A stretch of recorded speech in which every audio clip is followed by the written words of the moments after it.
مرحبا حبايبي.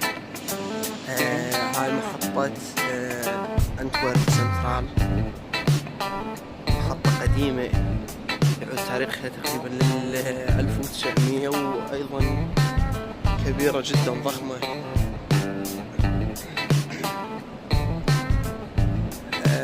بيها رحلات داخلية داخل بلجيكا، وأيضا رحلات خارجية يعني على باريس وبرلين وبقية دول الاتحاد الأوروبي.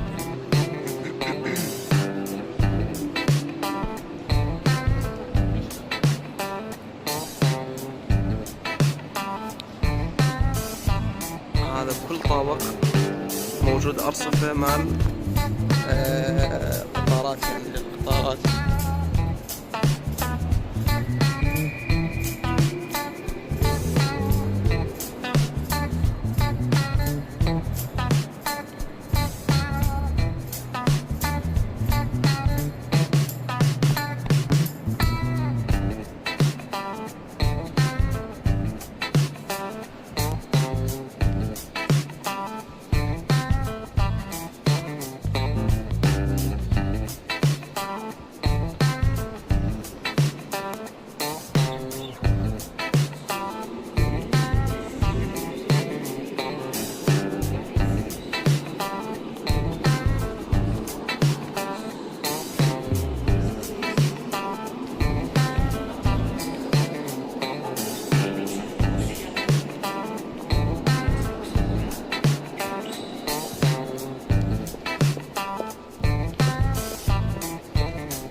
أنا متوجه لهاسلت،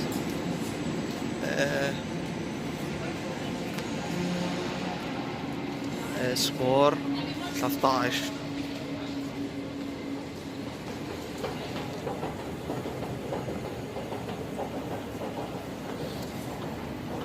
بعض المتابعين يقولوا لي سوي فلوكات، طبعا أنا جديد على هاي الأمور صراحة، بس هيك يعني بعد خطوة إن شاء الله تكون الفيديوهات مرتبة أكثر وأضبطها بشكل أكبر.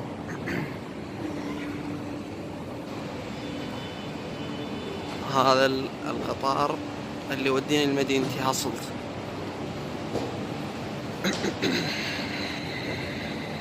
وهيش نصل لنهاية الفيديو